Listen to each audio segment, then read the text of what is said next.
लोगों को जिनका नाम पूछकर और मुसलमान नहीं होने के नाते पर उनको गोली मारकर कत्ल कर दिया गया, मैं ताज़ियत पेश करना चाहूँगा मौलाना इकबाल को, जो पूंछ के मदरसुल ज़ियाउल उलूम के मुदर्रिस थे। उस 5 साला लड़की मरियम को, जिसको पाकिस्तान की शेलिंग में उसका पेट फट गया। मैं ताज़ियत पेश करना चाहूँगा मैडम ज़ैन अली और उर्वा फातिमा, इन दो जुड़वा भाई बहनों को जिनकी उम्र 14 साल थी। लांस नायक दिनेश कुमार को, BSF के सब इंस्पेक्टर मोहम्मद इम्तियाज़ को। मैं शुक्रिया अदा करना चाहूँगा कश्मीर की आवाम का कि उन्होंने पहलगाम के वाक़े के बाद मस्जिदों से ऐलान किया मजम्मत का, बगैर किसी के बोलने पर रोड पर निकलकर उन्होंने पाकिस्तान से आए हुए दहशतगर्दों की मजम्मत की। मैं मुबारकबाद देता हूँ हमारी मुसल्लह अफवाज को कि उन्होंने एक अजीम कुर्बानी पेश की और बहादुरी के साथ ऑपरेशन सिंदूर में भारत को कामयाबी दिलाई। मैं मुसल्लह अफवाज ने पहले 9 दहशतगर्द ठिकानों पर उनको निशाना बनाया और सबसे मेरी नज़र में जो दहशतगर्दी के दिल पर हमला हुआ वो भावलपुर का था और 6 एयरफील्ड, 3 हैंगर और 2 रनवेज को हमने तबाह किया। बाद में ऑपरेशन सिंदूर की कामयाबी की एक अहम वजह यह थी मैडम कि मुल्क में इत्तेहाद और इत्तेफाक पैदा हो गया था, एक यूफोरिया पैदा हो गया था, मगर अफसोस कि हुकूमत ने उसका फायदा नहीं उठाया। मैं आज भी कह रहा हूं, जिम्मेदारी के साथ कह रहा हूं कि पाकिस्तानी फौज, पाकिस्तान की ISI, पाकिस्तान का डीप स्टेट, उनका हयाती मकसद ये है कि हमेशा भारत को कमजोर किया जाए। और अगर हमको इन ताकतों को कमजोर करना है तो देश में इत्तेहाद और इत्तेफाक को बरकरार रखना पड़ेगा। अगर हम बुलडोजर के जरिए या फिर लिसानी जबर के जरिए या मजहबी फिरका परस्ती के जरिए अक़लियतों को निशाना बनाएंगे तो हम खुदा ना खास्ता उन पड़ोसी मुल्क के दहशतगर्द तंजीमों को कहीं कामयाब ना हो जाए। मैडम, मैं आपके सामने ये भी कहना चाहूंगा कि इत्तेहाद और इत्तेफाक इस मुल्क में जब मजबूत होगा तो हमको बैनुल अक़वामी सतह पर दिखाने की जरूरत नहीं पड़ेगी। मैं आपकी तरफ से हुकूमत से चंद सवालात करना चाहूंगा कि वजीर आजम ने कहा कि खून और पानी एक साथ नहीं बह सकते, आतंकवाद और बातचीत एक साथ नहीं हो सकती। तो मेरा सवाल आपके जरिए से वजीर आजम और हुकूमत से यह है, फिर जिन इंसानों को बैसारा की वादी में मारा गया था, क्या आपका जमीर इस बात की इजाजत देता है कि आप ट्रेड बंद कर दिए, पाकिस्तान का एयरक्राफ्ट हमारे एयर स्पेस में नहीं आ सकता, उनकी कश्ती हमारे पानी में नहीं आ सकती, ट्रेड खत्म हो चुका है डायरेक्ट इनडायरेक्टेड, आपका जमीर जिंदा क्यों नहीं है? किस सूरत से आप पाकिस्तान से क्रिकेट मैच खेलेंगे जब हम पानी नहीं दे रहे हैं? 80% पानी पाकिस्तान का हम रोक रहे हैं, ये कहकर के पानी और खून नहीं बहेगा, आप क्रिकेट मैच खेलेंगे? मैडम, मेरा जमीर तो गवारा नहीं करता कि मैं उस मैच को देखूंगा। क्या इस हुकूमत में इतनी हिम्मत है कि उन 25 मरने वालों को फोन करके कहे कि देखो हमने ऑपरेशन सिंदूर में बदला ले लिया, अब तुम पाकिस्तान का मैच देखो? बड़ी अफसोस की बात है मैडम, अकाउंटेबिलिटी किस पर है? पहलगाम किसने किया? 7.5 लाख हमारी फौज और सेंट्रल पैरामिलिट्री फोर्स है, ये कहां से 4 चूहे घुसकर हमारे भारत के नागरिक को मारे? अकाउंटेबिलिटी किस पर फिक्स होगी? LG पर फिक्स होगी तो LG को बरतरफ करिए, IB पर आती है तो एक्शन लीजिए, पुलिस पर आती है तो एक्शन लीजिए, मगर आप ये समझ रहे हैं कि ऑपरेशन कर दिया और हम खामोश लोग भूल जाएंगे। अकाउंटेबिलिटी फिक्स करना पड़ेगा। मैडम, डिटरेंस आपकी क्या है?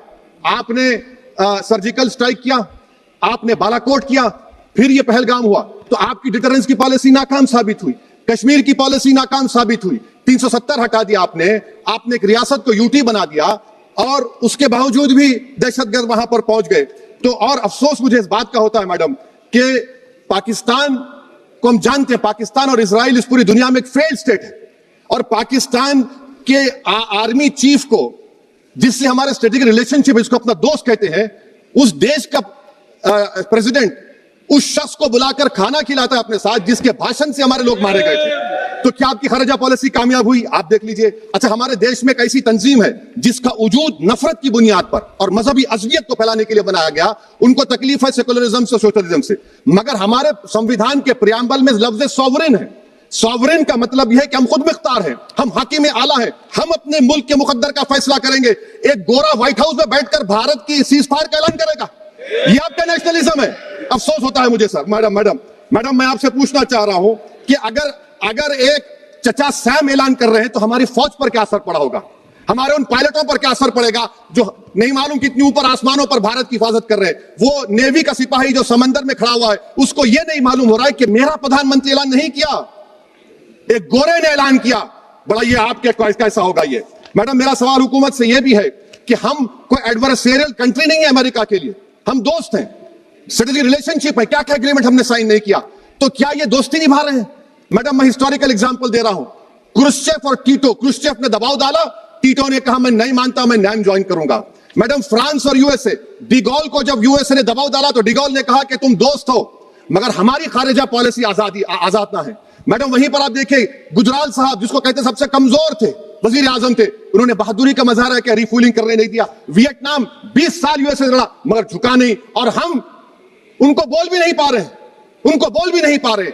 हम तो कोई दुश्मन मुल्क तो नहीं है अमेरिका के, ये आपको समझने की जरूरत है। और मैडम यहां पर वजीर खारजा ने कहा वो चीन गए, डिप्टी चीफ ऑफ स्टाफ ने कहा कि चीन के इक्विपमेंट एक लाइव लैब था हमारे उनके लिए। क्या आपने कहा चीन को कि तुमने क्यों दिया पाकिस्तान को हथियार? आप नहीं कहे। और मैडम आप जानते हैं कि रक्षा मंत्री ने कहा कि स्विफ्ट एंड प्रोपोर्शनेट, तो फिर जो इंडोनेशिया मिलिट्री अटैचे ने कहा कि हमको कहा गया मत मारो, हम सेल्फ डिफेंस में भी नहीं मार सकते थे पाकिस्तान को। और अगर आप ट्रंप के बयान को गलत कह रहे हैं कि 5 एयरक्राफ्ट नहीं गिरे, मैं यकीन करता हूं आपकी बात का, आप हमारे पायलट्स को कमेंट करिए ना, हमारे पायलट्स को कमेंट करिए कि हम अपने पायलट्स की तारीफ करते हैं, आप वो भी नहीं करना चाहते। मैं हुकूमत से जानना चाहता हूं मैडम कि क्या फ्रांस ने हमको सोर्स कोड नहीं दिया जिसकी वजह से हमारे एयरक्राफ्ट को क्या नुकसान हुआ? अब मुस्तकबिल में आप हथियार खरीदेंगे तो क्या आप सोर्स कोड हासिल करेंगे? और मैडम मैं आपको बताना चाह रहा हूं, मेरे सवाल का जवाब हुकूमत दे, हमारे पास सैंक्शन जो स्क्वाड्रन है 42 है, 60 साल के बाद सिर्फ 29 काम कर रहे हैं। पाकिस्तान के पास 25 हैं, चीन के पास 50 से ज्यादा हैं। 6-11 साल से आप सरकार में है, सबमरीन नहीं है, थर्ड एयरक्राफ्ट कैरियर कहां पर है आप बताइए। और मैडम FATF में लाना पड़ेगा आपको, अगर आप विश्व गुरु हैं तो हम आपको चैलेंज कर रहे हैं, आप G7 के कंट्रीज को, GCC को और चचा सैम को राजी कराइए कि पाकिस्तान को, मैडम खत्म कर रहा हूं, FATF में दोबारा लाया जाए। मैडम ऑल पार्टी मीटिंग हुई, देखिए कितना कॉन्ट्रडिक्शन है केंद्र सरकार में और स्टेट सरकार में। ऑल पार्टी मीटिंग में था, केंद्र सरकार ने कहा कि नहीं बैसारन मिडोस पर तो कोई जा ही नहीं सकता, जून से पहले इजाजत लेना पड़ेगा। बाद में हमको मालूम हुआ कि साल भर खुला रहता मिडोस सिवाय बारिश और स्नो के। ये कॉन्ट्रडिक्शन है केंद्र सरकार में वहां पे। मैं हुकूमत से मुतालबा करता हूं मैडम आपके जरिए से कि कौमी सिक्योरिटी को, नेशनल सिक्योरिटी को, खारिजा पॉलिसी को, फॉरेन पॉलिसी को राजनीति का मुद्दा मत बनाइए, राजनीति का मुद्दा मत बनाइए। ये हमारे मुल्क में मुफाद होगा, हमारे मुल्क के इत्तेहाद और एकजुटती को आप एक वोट का जरिया मत बनाइए। और मैं एक आखिरी बात पूछ रहा हूं मैडम, क्या चीन ने हमसे कहा था कि सीज फायर कर लो? और कैसे पाकिस्तान ने हमारे पायलट्स की बातों को सुना कि हमारा कम्युनिकेशन एनक्रिप्ट नहीं है?